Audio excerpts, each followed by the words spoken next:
Hi everyone and welcome back. When you think greatest Batman games, where does your mind immediately go? Probably right here.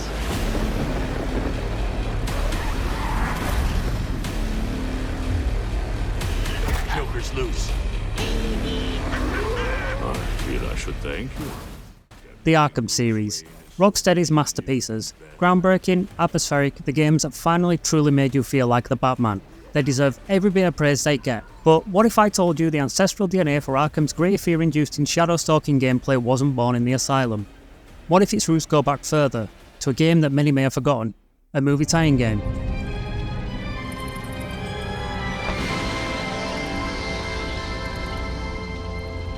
Yep, we're diving deep into Batman Begins. Released way back in 2005 alongside Christopher Nolan's revolutionary film, this game dared to be different. Now, let's be real, the history of Batman games is, well, it's a bit like Gotham itself. Sometimes glorious,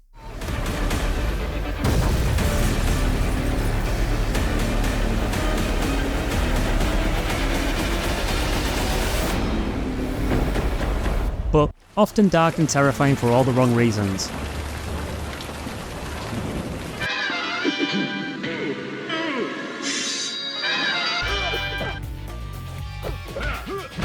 Yeah, some of those make you wonder if Batman's greatest nemesis wasn't the Joker, but rushed development cycles. And movie tie-in games, those words usually strike more fear into gamers' hearts than Scarecrow's toxin. They're often seen as cheap cash grabs. By the way, Batman Begins recently made my shockingly good movie tie-ins list, so check that out after this. But calling Batman Begins just shockingly good almost does it a disservice. Critics at the time were torn, but I think they just didn't accept the movie tie-in game could actually be good. This wasn't just punching goons in a batsuit. This game understood Nolan's vision. It had mechanics built around using fear as a weapon. The hell was that? Who did that? Environmental takedowns. Interrogations. I want inside the market. Then go. What's the magic word? Sound familiar, Arkham veterans? This game was arguably the prototype Arkham, the missing link. So, today we're dusting off the old relics and taking a nostalgic but critical look back at the Batman Begins game.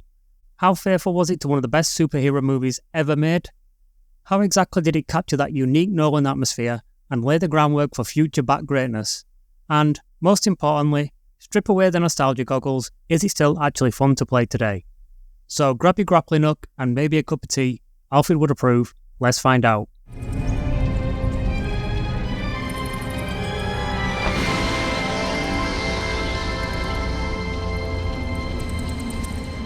Alright, so who were the brave folks who actually built this digital Gotham? The studio behind Batman Begins was Eurocom. And let's set the scene. The game launched on June 15th, 2005, literally one day before Christopher Nolan's film rebooted The Dark Knight on the big screen. Talk about a photo finish. Now, there was a Game Boy Advance version which, bless its little heart, was a completely different side-scrolling beast. For obvious reasons, it wasn't quite the same experience. Think Batman Live. No, we're focusing on its bigger console siblings today. To truly appreciate what Eurocom pulled off, you need to remember the dark ages of 2005 for movie tie-in games. Let's be honest, the genre was often a wasteland of rushed development, clunky controls, and plots that felt like they were written on the back of a napkin 5 minutes before release. They were usually less interactive blockbuster and more interactive bargain bin fodder. But the buzz around Nolan's gritty realistic Batman was electrifying, and Eurocom didn't just see a license to print money. They saw a genuine opportunity to create something that lived up to the film's ambition. They weren't just aiming to rehash the movie's plot points like a glorified checklist. No, they wanted to dig deeper, explore Bruce Wayne's brutal training montage, minus the actual montage and more gameplay, his terrifying first forays as Batman, and crucially, that core Nolan theme, using fear as a weapon. Where are you? They wanted you to feel the psychological impact Batman had. This focus alone was miles ahead of just go here and punch this guy. And how'd they achieve this authenticity? By basically becoming best friends with the movie's production crew. Eurocom had what sounds like a developer's dream. I need your help. Full access to movie sets. Not just pictures, they walked around the sets and got blueprints. That's why the Narrows and Wayne Manor feels so spot on. They had lidar scans of what without a doubt is the best Batmobile that will ever be created, the Tumbler. I gotta get me one of those. He is in a vehicle. Yes, they zapped Batman's Lamborghini tank with lasers to get every detail perfect. And access to costumes. Direct input from the film's art directors for that specific colour palette. The whole visual 9 yards. We've just received the blueprints from the sets, the costume designs, the weapon designs, test footage of the Batmobile being driven before it even had a body on it. Amazing stuff, really. But perhaps the biggest get was the voice cast. Forget dodgy sound-alikes, Eurocom snagged almost the entire principal cast from the film. Christian Bale growling as Batman, Michael Caine's impeccable Alfred, Liam Neeson, Cillian Murphy, Morgan Freeman, Tom Wilkinson. It's an all-star audio lineup that immerses you instantly. Okay, almost everyone. Gary Oldman couldn't reprise his role for schedule reasons, but still, what a cast. And these weren't just fun new performances, the actors actually had input suggesting line changes based on the knowledge of the characters they were portraying. There's fantastic footage of Sir Michael Caine himself tweaking Alfred's dialogue. What he sort of brought to the dialogue, little tweaks here and there, and talking about what his character would actually do was kind of amazing. Let me do it another way, yeah? Let me see if this works. This is a very funny script that was written by an American. An American's idea of why an Englishman speaks is there's a line, make haste, which is very Shakespearean. But the butler would have just said, hurry up, sir, That is the level of care and integration we're talking about. It wasn't just a game based on the movie, it felt like a companion piece, developed with the movie. This synergy is a massive reason why Batman Begins still stands out. So, what about the story? If you strapped yourself in for Christopher Nolan's 2+ hour epic Batman Begins, then you already know the core plot of this game. It follows the movie's narrative remarkably closely. We experience Bruce Wayne's entire arc, his parents' tragic murder, his disillusionment, his globe-trotting journey to find purpose, trading with the League of Shadows, and his ultimate return to Gotham to wage a one-man war on crime as Batman. All the big movie moments are here. One of the game's defining features is how it weaves in actual high-definition clips from the movie as cutscenes.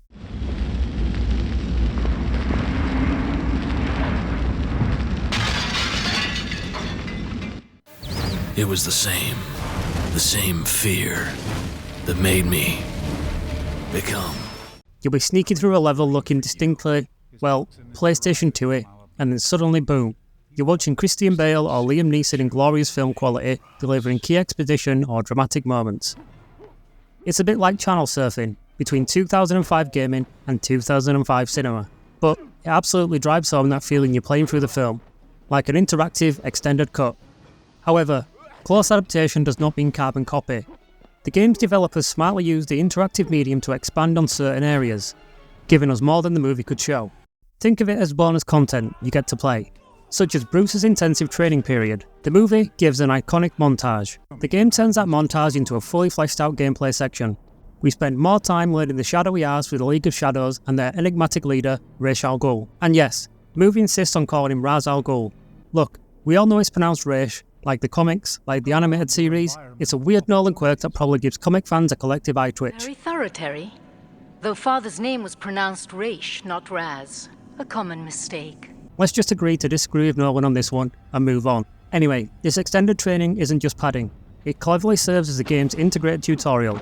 This is where you'll learn the essential skills, the stealth mechanics, navigating environments, the combat system, and most importantly, the core philosophy of theatricality and deception. Theatricality and deception. Powerful agents to the uninitiated. Just as Ducard teaches Bruce in the film, the game teaches you how to use fear as your greatest weapon. These extended training levels directly inform the gameplay, showing you how to turn darkness, surprise and panic against the superstitious and cowardly criminals of Gotham.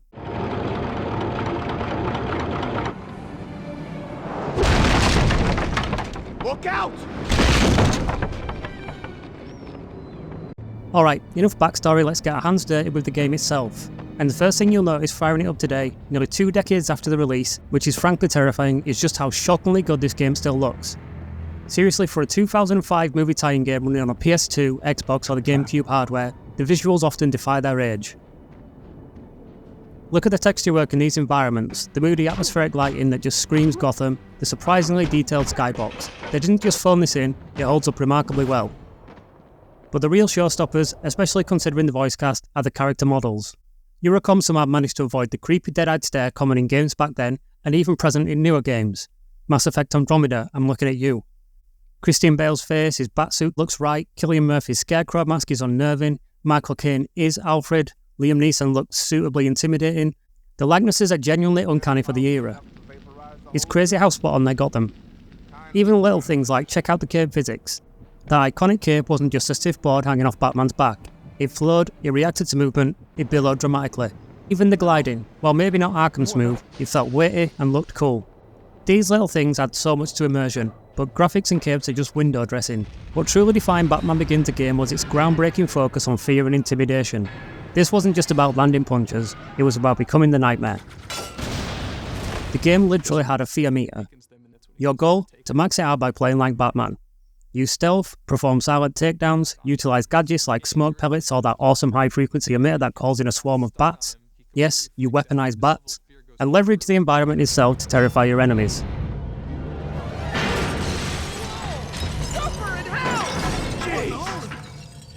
These weren't just fancy extras, they were core mechanics directly inspired by the movie's themes. Batman is fear, and the game brilliantly rewarded you for embracing that. The more fear you generated, tracked alongside a reputation score, the more psychologically wrecked your opponents became, and fights became easier. Crank up the fear and thugs wouldn't just fight nervously, they'd actively cower, drop their weapons, surrender, or sometimes scream bloody murder about a demonic bat coming for their souls.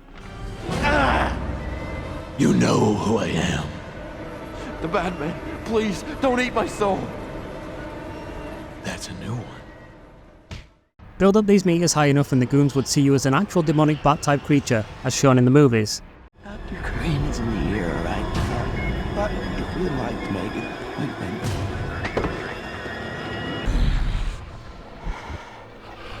Dr. Caine isn't here right now, but if you'd like to make an appointment... That felt like being Batman. You weren't just winning fights, you were dominating them psychologically. And speaking of psychological dominance, let's talk about the interrogation system. I need to get next door. I'm looking for a crooked detective named Flass. You work for Falcone? No, I'm a hell of a lot worse. How do I get next door? Don't hurt me. There's a construction job. You could grab unlucky goons and scare crucial information out of them, such as door codes, keys to doors, intel and bosses. And honestly, this system has some aspects that, dare I say it, might even actually top the legendary Arkham games. In Arkham, interrogations could sometimes feel a bit streamlined. Grab the one guy, hear the same few lines. There's two ways we can do this. Both hurt. I'll tell you everything! Good. But Batman Begins had a surprising amount of variety. Don't come back. Never talk to Dr. Caine again. If he knows I'm coming, I'll know it was you. Batman had multiple threatening lines, and enemies had a wider range of panicked, sometimes specific responses. Even better, you could learn specific fears to exploit later. An example of this is when tracking down Falcone. You find out Falcone's aid has key information, and from interrogating some guy before, you find out he's terrified of small spaces. What scares him? I don't know. Falcone, small spaces. He could tell you everything. So, naturally, when you begin to interrogate him and he says, Falcone's already got me scared. There's nothing you can do to me. You throw him into a small shipping container. Then, a bit later, you interrogate another random goon and he spills the beans Falcone ate heights. So, when you finally confront the crime scene boss, what do? You hoist his terrified backside sky high with a crane. It's clever, it's thematic, and it directly integrates the intel gathering into gameplay strategy. But hey, sometimes stealth and fear just aren't loud enough. Sometimes Batman needs to announce his presence with the subtlety of a tank smashing through a wall, which brings us to the Tumbler.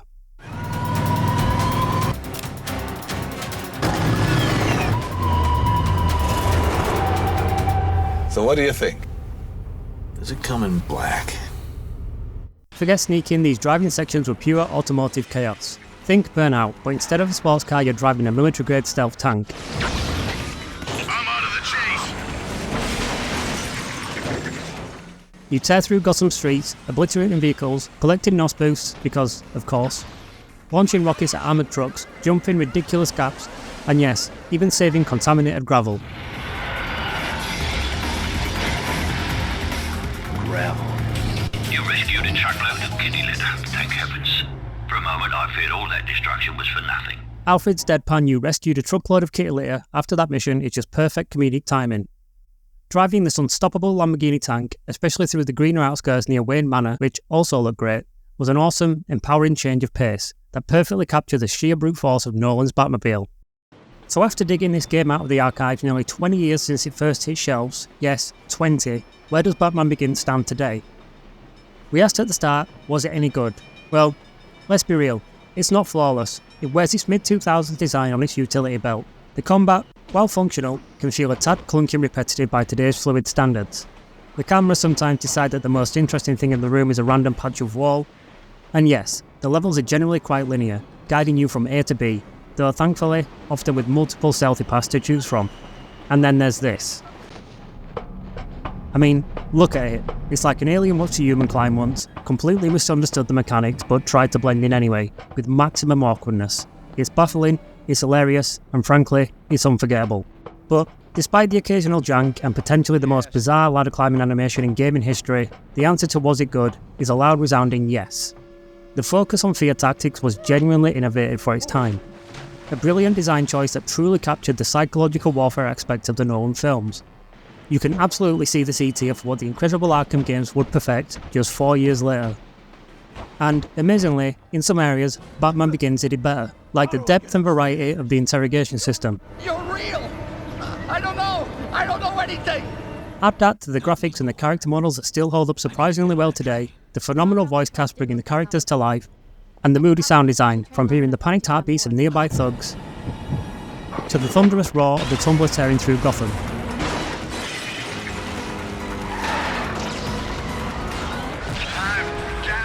And you truly have a special package. So, my final score for Batman Begins the game, a whopping 85%. It's ambitious, atmospheric, surprisingly polished in key areas, and stands as one of the best movie tie-in games adaptations of its era. Is it worth playing today? Absolutely. If you're a fan of the Nolan movies, if you love Batman games and want to see the roots of Arkham, or if you're just curious about a time when movie tie-in games could actually be good, then definitely seek this one out. It's kind of like a cocktail. 1 part linear Arkham prototype, and 1 part Splinter Cell stealth. Shaken, not stirred, and the result is magnificent for its time.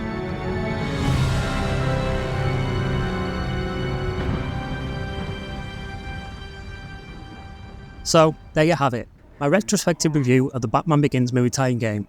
What are your memories of this one? Did you play it back on the PS2, Xbox or GameCube? Do you remember being baffled by that ladder climb? What score would you give it? Let me know all your thoughts down in the comments below. If you enjoyed this trip down memory lane, please smash that like button. It tells YouTube you want more stuff like this. And if you haven't already, consider subscribing for more retro game reviews, Batman content, and maybe other explorations of weird game mechanics. Also, I'm always looking for things that you actually want to see. If there's an older game, good or bad, you'd love to see me cover, suggest it in the comments. If I pick your suggestion, I'll give you a big thank you and a shout out in that video. So, thanks for watching everyone, stay safe, and I'll see you in the next video.